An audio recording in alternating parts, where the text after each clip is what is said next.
गुरुवार के दिन व्रत और कथा सुनने से घर परिवार में सुख समृद्धि बनी रहती है।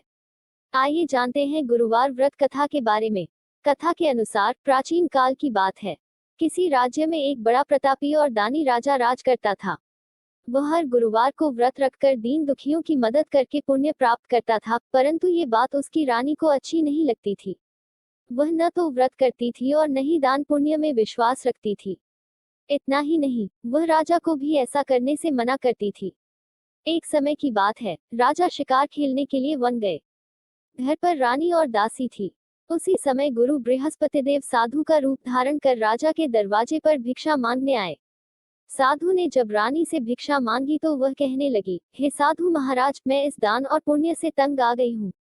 आप कोई ऐसा उपाय बताएं जिससे कि सारा धन नष्ट हो जाए और मैं आराम से रह सकूं। इतना सुनकर बृहस्पतिदेव ने कहा, हे देवी, तुम बड़ी विचित्र हो। संतान और धन से कोई दुखी होता है। अगर अधिक धन है तो इसे शुभ कार्यों में लगाओ, कुंवारी कन्याओं का विवाह कराओ, विद्यालय और बाग बगीचे का निर्माण कराओ, जिससे तुम्हारे दोनों लोग सुधरे। परंतु साधु की इन बातों से रानी को खुशी नहीं हुई। उसने कहा कि मुझे ऐसे धन की आवश्यकता नहीं है जिसे मैं दान दूं और जिसे संभालने में मेरा सारा समय नष्ट हो जाए। तब साधु ने कहा, अगर तुम्हारी ऐसी इच्छा है तो मैं जैसा तुम्हें बताता हूँ तुम वैसा ही करना। गुरुवार के दिन तुम घर को गोबर से लीपना, अपने बालों को पीली मिट्टी से धोना, राजा से हजामत बनाने को कहना, भोजन में मांस मदिरा का प्रयोग करना, कपड़े धोबी के यहाँ धुलने देना। इस प्रकार 7 बृहस्पतिवार करने से तुम्हारा समस्त धन नष्ट हो जाएगा। इतना कहकर साधु के रूप में बृहस्पतिदेव अंतर्ध्यान हो गए। साधु के अनुसार कही बातों को पूरा करते हुए रानी को केवल 3 बृहस्पतिवार ही बीते थे कि उसकी समस्त धन संपत्ति नष्ट हो गई। भोजन के लिए राजा का परिवार तरसने लगा। तब एक दिन राजा ने रानी से बोला कि हे रानी, तुम यहीं रहो, मैं दूसरे देश को जाता हूँ, क्योंकि यहाँ पर सभी लोग मुझे जानते हैं। इसलिए मैं कोई छोटा कार्य नहीं कर सकता। ऐसा कहकर राजा दूसरे देश चला गया। वहां वह जंगल से लकड़ी काटकर लाता और शहर में बेचता। इस तरह वह अपना जीवन व्यतीत करने लगा। इधर राजा के परदेश जाते ही रानी और दासी दुखी रहने लगी। एक बार जब रानी और दासी को 7 दिन तक बिना भोजन के रहना पड़ा, तो रानी ने अपनी दासी से कहा, हे दासी, पास ही के नगर में मेरी बहन रहती है। वह बड़ी धनवान है। तू उसके पास जा और कुछ ले आ, ताकि थोड़ी बहुत गुजर बसर हो जाए। दासी रानी की बहन के पास गई। उस दिन गुरुवार था और रानी की बहन उस समय बृहस्पतिवार व्रत की कथा सुन रही थी। दासी ने रानी की बहन को अपनी रानी का संदेश दिया, लेकिन रानी की बड़ी बहन ने कोई उत्तर नहीं दिया। जब दासी को रानी की बहन से कोई उत्तर नहीं मिला तो वह बहुत दुखी हुई और उसे क्रोध भी आया। दासी ने वापस आकर रानी को सारी बात बता दी। ये सुनकर रानी ने अपने भाग्य को कोसा। उधर रानी की बहन ने सोचा कि मेरी बहन की दासी आई थी, परंतु मैं उससे नहीं बोली, इससे वह बहुत दुखी हुई होगी। कथा सुनकर और पूजा समाप्त करके वह अपनी बहन के घर आए और कहने लगी, हे बहन, मैं बृहस्पतिवार का व्रत कर रही थी। तुम्हारी दासी मेरे घर आई थी, परंतु जब तक कथा होती है तब तक न तो उठते हैं और न ही बोलते हैं, इसलिए मैं नहीं बोली। बताओ दासी क्यों आई थी? रानी बोली, बहन, तुमसे क्या छिपाऊं, हमारे घर में खाने तक को अनाज नहीं है।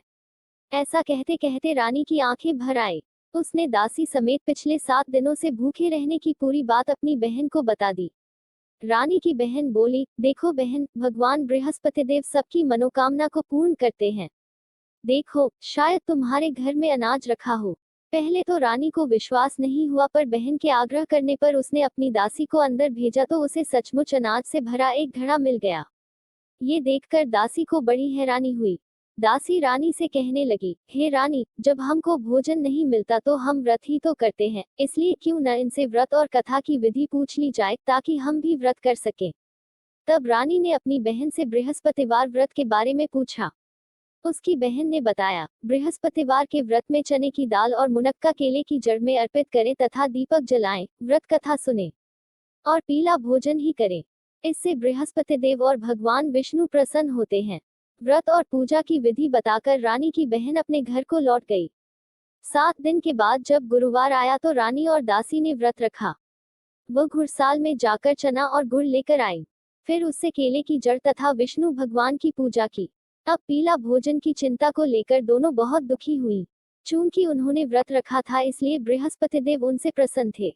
वह एक साधारण व्यक्ति का रूप धारण कर 2 थालों में पीला भोजन दासी को दे गए। भोजन पाकर दासी प्रसन्न हुई और फिर रानी के साथ मिलकर भोजन ग्रहण किया। उसके बाद वह सभी गुरुवार को व्रत और पूजा करने लगी।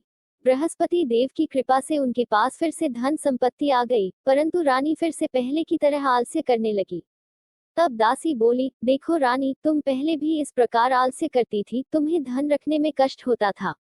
इस कारण सभी धन नष्ट हो गया और अब जब देव बृहस्पति की कृपा से धन मिला है तो तुम्हें फिर से आलस्य होने लगा है। रानी को समझाते हुए दासी कहती है कि बड़ी मुसीबतों के बाद हमने ये धन पाया है, इसलिए हमें दान पुण्य करना चाहिए, भूखों को भोजन कराना चाहिए और धन को शुभ कार्यों में खर्च करना चाहिए। इससे तुम्हारे कुल का यश बढ़ेगा, स्वर्ग की प्राप्ति होगी और पितृ प्रसन्न होंगे। दासी की बात मानकर रानी अपना धन शुभ कार्यों में खर्च करने लगी।